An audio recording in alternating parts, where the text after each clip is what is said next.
Hello everyone, চলে এলাম আরেকটি নতুন ভিডিও নিয়ে। আজকে আমরা একটি ইন্ডাস্ট্রিয়াল ট্যুর বা ফিল্ড ট্রিপে যাচ্ছি। এই ট্যুরটি অ্যারেঞ্জ করা হয়েছে আমাদের সাউদার্ন ইউনিভার্সিটির সিভিল ইঞ্জিনিয়ারিং ডিপার্টমেন্ট থেকে।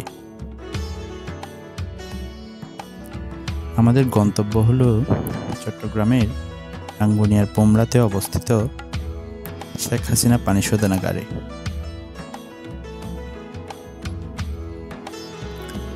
আজকে মূলত আমরা দেখব আমরা যে পানি খাই বা বাসা বাড়িতে ব্যবহার করি সে পানিগুলো কোত্থেকে আসে এবং কিভাবে এগুলোকে পিউরিফাই করা হয়। সম্পূর্ণ প্রক্রিয়াটি আমি আজকে আপনাদেরকে দেখাবো এবং বিস্তারিত বলবো, এবং সাথে দেখাবো আমরা ফিল্ড ট্রিপে কি করেছি। তো চলুন কথা না বাড়িয়ে শুরু করা যাক আজকের ভিডিওটি। এখানে আপনারা সম্পূর্ণ পানি শোধনাগারের একটি ত্রিমাত্রিক চিত্র দেখতে পাচ্ছেন।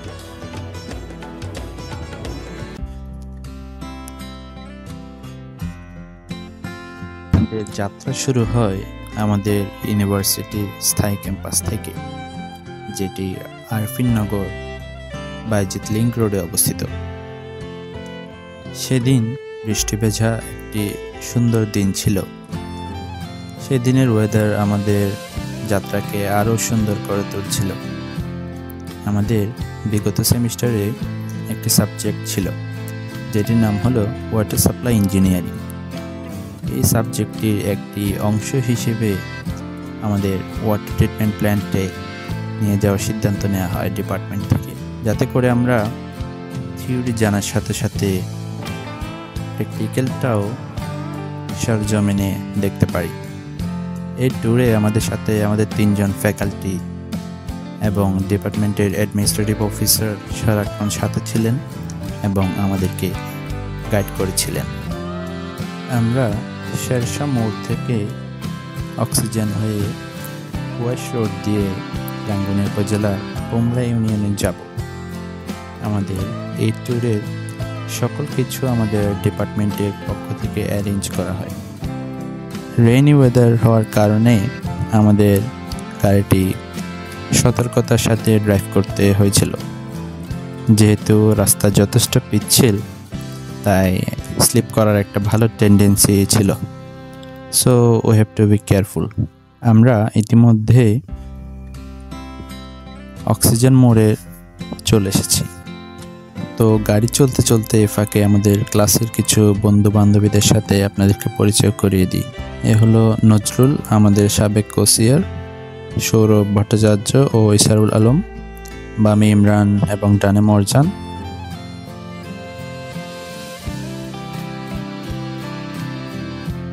সাগর এবং প্রভাতী রায়।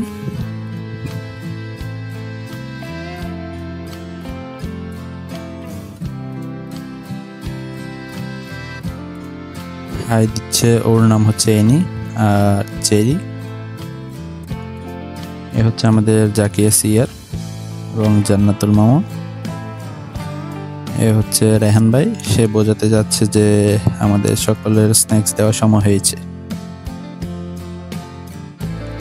এ হলো ওমর ফারুক, ক্যামেরা দেখে মহাখুশি, কারণ সে আমার ব্লগ আসছে চাই।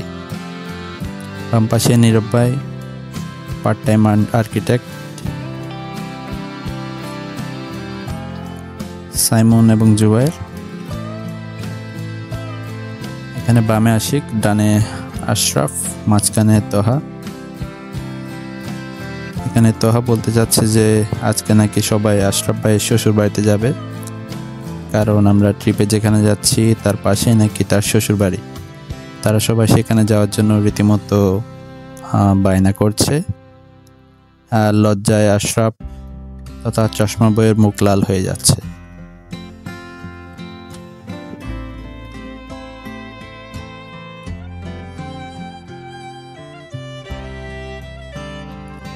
গাড়ি চলছে কুয়াশ রোডে।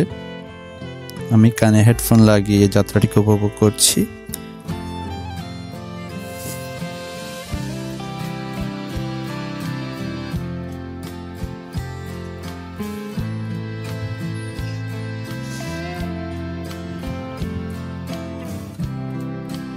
ওয়েস্ট রোডে একটি সুন্দর হসপিটাল নির্মাণ করা হয়েছে, খুবই মনোমুগ্ধকর ডিজাইনটি।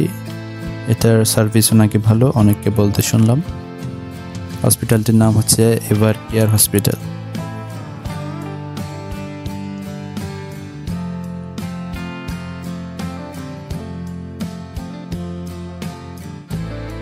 পথে যেতে যেতে অনেকগুলো সুন্দর সুন্দর স্থাপনা দেখলাম।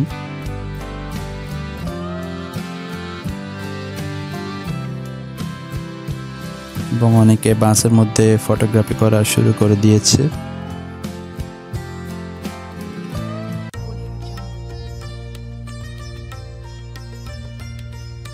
এবার সবার বহুল প্রতীক্ষিত জিনিসটি দিচ্ছে, মানে সকালের নাস্তা বা স্ন্যাক্স। এগুলো হাতে পেয়ে তো তারা সকলে মহাখুশি।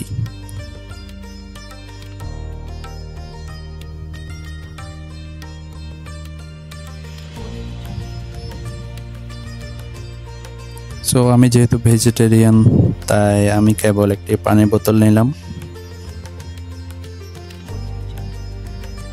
এদিকে এনি আমাকে পেজের কন্টেন্ট নিতে হেল্প করছিল, নাস্তাগুলি খেয়ে রিয়াকশন দিচ্ছিল আর কি।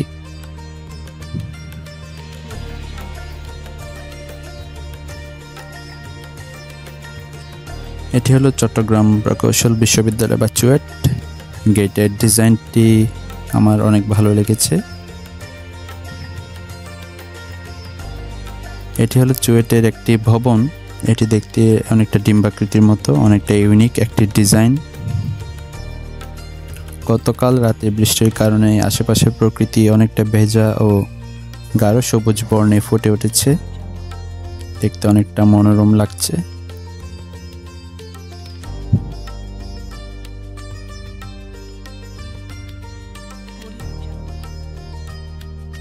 সো দেখতে দেখতে অবশেষে চলে এলাম আমাদের মূল গন্তব্যে।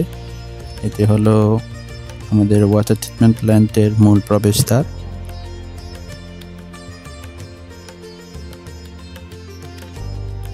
তো সবাই আর একটু ভিতরে যাওয়ার জন্য আবার গাড়িতে উঠলাম, কারণ ওয়াটার ট্রিটমেন্ট প্ল্যান্টের মূল স্থাপনাগুলো আর একটু ভিতরে, তাই আমরা মূল গেট থেকে আবারও গাড়িতে চড়ে সেখানে যাচ্ছি। প্ল্যান্টের ভিতরের ভিউগুলো অনেক সুন্দর।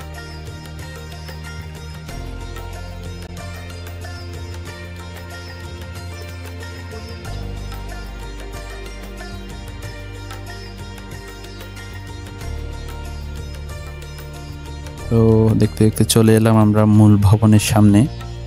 এটি হলো এখানকার অ্যাডমিনিস্ট্রেটিভ বিল্ডিং। অনেকটা সুন্দর ও পরিপাটি আশেপাশের পরিবেশ। সো গাড়ি থামার পরে একে একে সবাই ল্যান্ডিং করছে, মানে নিজেদের এন্ট্রি নিচ্ছিল আর কি। আর আমি আগেই নেমে সবার ভিডিও নিচ্ছিলাম।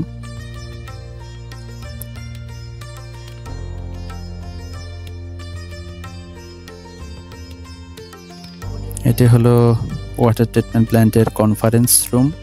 সবাই এখানে বসে ট্রিটমেন্ট প্ল্যান্টের ইঞ্জিনিয়ার ও কেমিস্ট এর ব্রিফিং শুনতেছিলাম আমরা। এরপর আমাদের ওয়াটার ট্রিটমেন্ট প্ল্যান্টের মেন প্রসেস যেখানে শুরু হয় সেইখানে নিয়ে যাওয়া হয়। আমাদের সাথে একজন ইঞ্জিনিয়ারকে দেওয়া হয়, তিনি আমাদেরকে পানির ট্রিটমেন্টের বিভিন্ন স্টেপগুলো দেখাবেন এবং বিস্তারিত প্রতিটি স্টেপ সম্পর্কে বলবেন। তো আমরা যাচ্ছি কোয়াগুলেন্ট মিক্সিং চেম্বারের দিকে, যেটি হচ্ছে প্রথম স্টেপ এই ওয়াটার ট্রিটমেন্ট প্ল্যান্টের।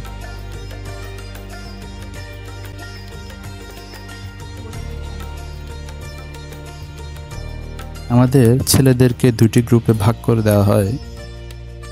একটি গ্রুপ প্রথম স্টেপটি দেখার জন্য গিয়েছে এবং তাদের দেখা শেষ এবং তারা ইতিমধ্যে চলে যাচ্ছে পরের স্টেপে। তো এবার আমরা যাচ্ছি প্রথম স্টেপটি দেখার জন্য। এটি হলো মূলত ফার্স্ট স্টেপ, যার নাম কোয়াগুলেন্ট মিক্সিং চেম্বার।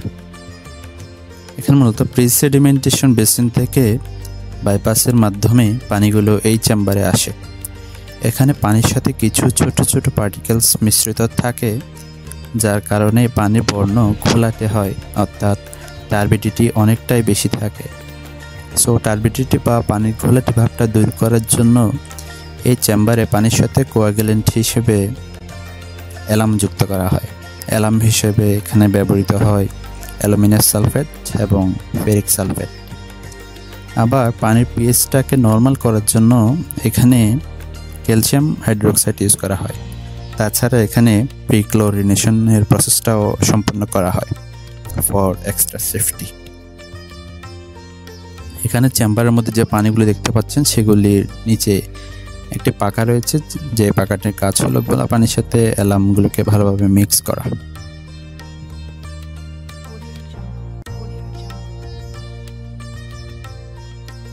এর পরের স্টেপটি হচ্ছে ফ্লোকুলেশন চেম্বার। এখানে আপনারা দেখতে পাচ্ছেন ফ্লোকুলেশন চেম্বার রয়েছে অনেকগুলো। এবার যেটি দেখতে পাচ্ছেন রেক্ট্যাঙ্গুলার শেপের অনেকগুলো চেম্বার, এটি হলো মূলত ফ্লোকুলেশন চেম্বার। এখানে একসাথে 8টি করে ফ্লোকুলেশন চেম্বার রয়েছে। এখানে 4টি স্লটে 8টি করে টোটাল 32টি ফ্লোকুলেশন চেম্বার রয়েছে। এই ফ্লোকুলেশন চেম্বারে মূলত ফ্লক ফরমেশনের কাজটি হয়, মানে আগে চেম্বারে যে কোয়াগুলেন্ট বা অ্যালাম মিক্স করা হয়েছিল গোলাটে পানির সাথে, সেই অ্যালামগুলো পানির সাথে মিশ্রিত ছোট ছোট কণাগুলোকে একত্রিত করে বড় কণায় কনভার্ট করে, যার ফলে বড় কণাগুলো পানির নিচে সেটেল হয় এবং নিচে সেটেল হওয়ার পর এতে পানিগুলো একটু স্বচ্ছ বা ক্লিয়ার হয়। তাই ফ্লোকুলেশন চেম্বারগুলোতে পানি চলাচল করে জিগজ্যাগ স্টাইল, এবং এখানে 37 মিনিট পর্যন্ত পানিগুলো থাকে অ্যান্ড দেন এখান থেকে পানিগুলো চলে যায় ক্লারিফায়ার চেম্বারে। এবার যেটি দেখতে পাচ্ছেন এটি হলো ক্লারিফায়ার। এখানে মোট 8টি ক্লারিফায়ার রয়েছে। এখানে পানিগুলো প্রায় আড়াই ঘন্টা থাকবে। এখানে দেখতে পাচ্ছেন পানিগুলো অনেকটা শান্ত অবস্থায় রয়েছে। এর অবশ্যই কারণ রয়েছে। আমরা জানি পানি শান্ত অবস্থায় থাকলে এর মধ্যে কোনো ময়লা বা পার্টিকেল মিশ্রিত থাকলে সেগুলো আস্তে আস্তে নিচে সেটেল হয়ে যায়। এখানেও মূলত এটি হচ্ছে, পানির সাথে মিশে থাকা পার্টিকেলসগুলো নিচে জমা হচ্ছে। এখানে আপনারা দেখতে পাচ্ছেন পানিগুলো স্টেপ বাই স্টেপ আস্তে আস্তে পরিষ্কার হচ্ছে। এবার আমাদের ইনস্ট্রাক্টর আমাদের একটি খালি ক্ল্যারিফায়ার চেম্বার দেখাচ্ছেন। এখানে আমরা দেখতে পাচ্ছি একটি ক্ল্যারিফায়ার চেম্বারের ভিতরের মেকানিজম। এখানে ক্ল্যারিফায়ারের নিচের পার্টে আমরা দেখতে পাচ্ছি 2টি স্টেপার রয়েছে। এই স্টেপারগুলোর কাজ হলো ক্ল্যারিফায়ারের নিচে জমা হওয়া স্লাজ বা ময়লাগুলোকে ডিসলাজ বাল্বে ফেলা। এখানে প্রতিটি ক্ল্যারিফায়ারে 4টি করে ডিসলাজ বাল্ব রয়েছে। ডিসলাজ বাল্বের মাধ্যমে স্লাজগুলো ক্ল্যারিফায়ার থেকে স্লাজ রিমুভাল ট্যাঙ্কে চলে যায়। এরপর স্লাজগুলো আলটিমেটলি ডিসপোজ করা হয়। এবার যে ছোট ছোট চেম্বারগুলো দেখতে পাচ্ছেন এগুলো হলো ক্ল্যারিফায়ার ট্রে। এর কাজ হলো ক্ল্যারিফায়ার এর মধ্যে কোনো ভাসমান পার্টিকেল থাকলে সেটা নেট দ্বারা ফিল্টার করে নেওয়া। এখানে লক্ষ্য করলে দেখতে পাবেন আস্তে আস্তে পানিগুলো ক্রমশ পরিষ্কার হয়ে আসছে।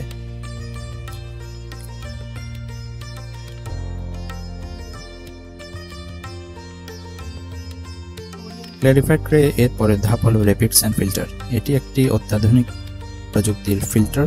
এখানে বিভিন্ন সাইজের বালি দ্বারা পানিগুলোকে ফিল্টার করা হয়। এখানে ফিল্টার করার পর পানিগুলো একদম ক্রিস্টাল ক্লিয়ার হয়ে যায়। এরপর শুধুমাত্র ক্লোরিন দ্বারা এগুলোকে ফাইনালি জীবাণুমুক্ত করা হয়। এই র্যাপিড স্যান্ড ফিল্টার থেকে কিছু স্লাজযুক্ত পানি ব্যাকওয়াশের মাধ্যমে ফিল্টার ড্রেন ট্যাঙ্কে চলে যায় এবং সেখান থেকে পুনরায় কোয়াগুলেন্ট মিক্সিং চেম্বার চলে যায়। সেখানে আবার আগের মতো করে অ্যালাম মিক্স করা হয় এবং পরের স্টেপগুলো পর্যায়ক্রমে চলতে থাকে।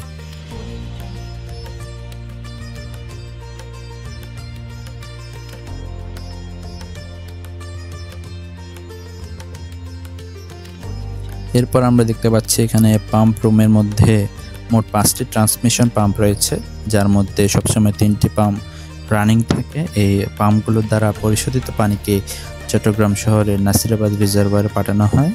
তারপর সেখান থেকে পুরো শহরে ওয়াসা পানিগুলো ডিস্ট্রিবিউট করে থাকে। এরপর আমরা যাচ্ছি ক্লোরিন বিল্ডিংয়ে। এখানে আমরা দেখব কিভাবে এখান থেকে পানিগুলোকে জীবাণুমুক্ত করার জন্য ক্লোরিনের ডোসেজগুলো মেশিন দ্বারা কন্ট্রোল করা হয়। ক্লোরিন এখানে খুবই গুরুত্বপূর্ণ ভূমিকা পালন করে থাকে। পানিকে র্যাপিড স্যান্ড ফিল্টার দ্বারা ফিল্টার করার পর পানিতে কোনো পার্টিকেলস মিশ্রিত থাকে না, তবুও একটা সম্ভাবনা থেকে যায় যে উক্ত পানিতে কোনো জীবাণু থাকতে পারে কিনা। সেই জন্য পানিতে ক্লোরিনের নির্দিষ্ট ডোজ প্রয়োগ করা হয়। ক্লোরিনের উপস্থিতিতে কোনো মাইক্রো অর্গানিজম পানিতে বেঁচে থাকতে পারে না, তাই ক্লোরিনেশন ধাপটা এখানে অত্যন্ত বেশি গুরুত্বপূর্ণ।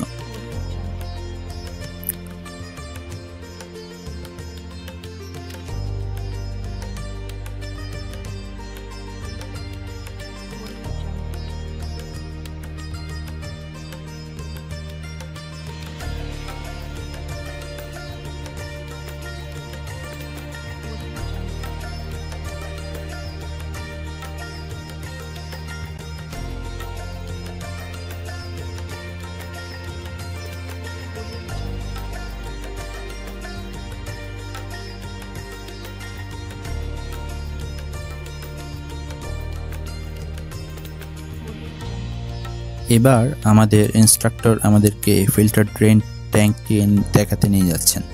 এটি হলো ফিল্টার ড্রেন ট্যাঙ্ক। এখানে মূলত স্লাজযুক্ত পানি এসে জমা হয়।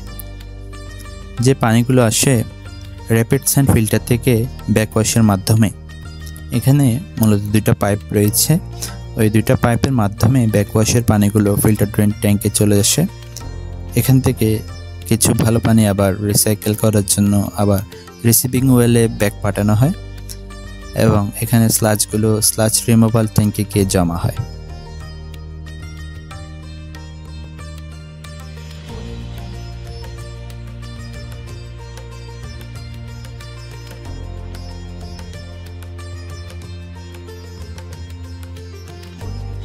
এরপর আমরা দেখব এসআরটি বা স্লাজ রিমুভাল ট্যাঙ্ক।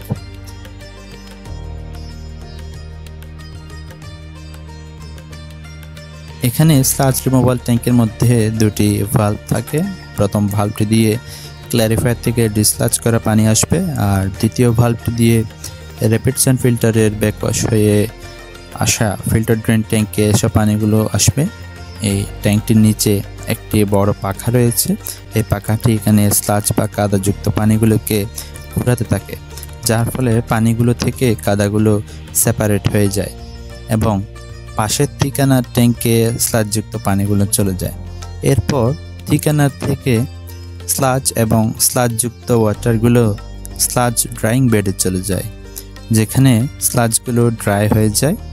তারপর সেখান থেকে আলটিমেটলি স্লাজগুলো ডিসপোজ করা হয়।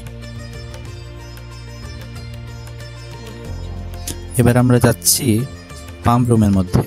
এখানে 4টি পাম্প রয়েছে, যেগুলো এসআরটি থেকে স্লাজযুক্ত পানি খেয়ে ঠিকানারে পাঠায়। তারপর ঠিকানা থেকে স্লাজ ড্রাইং বেডে চলে যায় স্লাজযুক্ত পানিগুলো। দেন স্লাজগুলো ড্রাই হয়ে গেলে এগুলোকে ডিসপোজ করা হয়।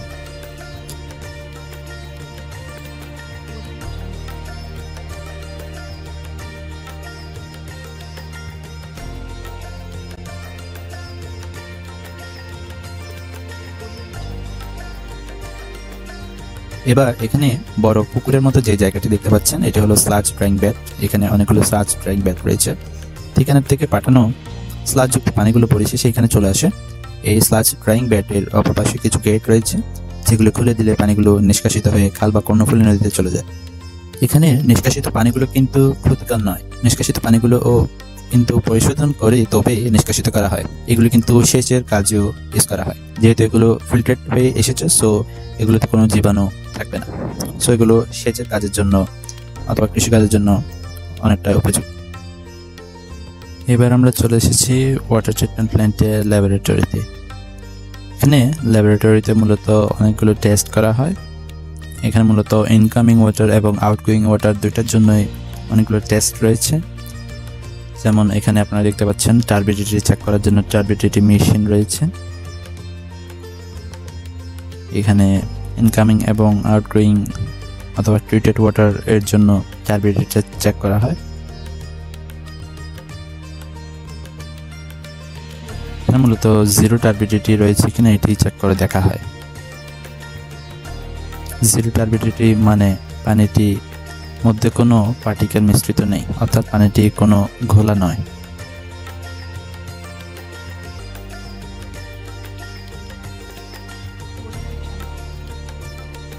এছাড়াও এখানে অনেকগুলো টেস্ট রয়েছে, যার মধ্যে এটি হলো জার টেস্ট।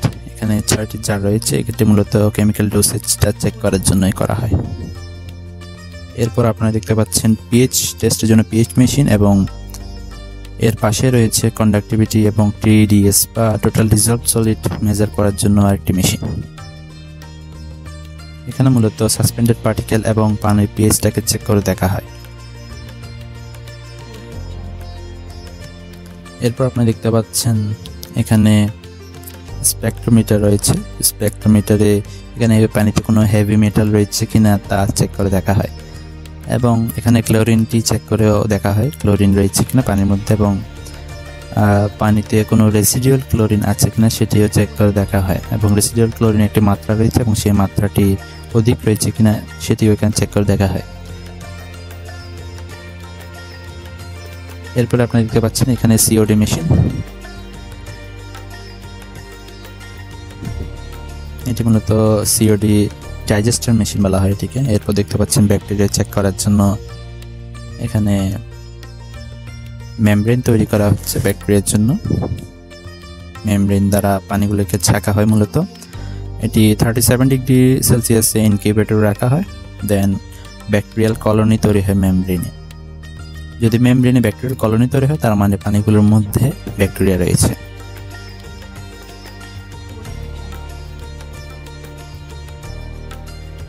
সো লাস্টে কিছু কোয়েশ্চেন অ্যান্ড আনসার সেশন চলছে। এখানে মূলত কোয়েশ্চেন করা হয়েছিল পানিগুলো বাসা বাড়িতে ব্যবহার করার জন্য উপযোগী, বাট খাওয়ার জন্য কতটুকু উপযোগী সেটি নিয়ে কথা হচ্ছিল, এবং তারা আমাদেরকে এনশিওর করলো যে এই পানিগুলো যথেষ্টই নিরাপদ, এবং অনেকগুলো পরীক্ষা নিরীক্ষার মাধ্যমে, যেগুলো আপনারা দেখলেন ল্যাবেও দেখলেন এবং ট্রিটমেন্ট প্ল্যান্টের স্টেপগুলোতে দেখলেন কীভাবে করে পানিগুলো পিউরিফাই করা হয়, সেগুলো সম্পূর্ণ নিরাপদ খাওয়ার জন্য।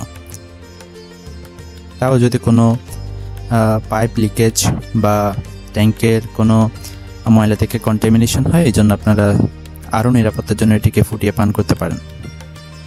সো আপনারা দেখলেন আজকে আমাদের ব্লগটি।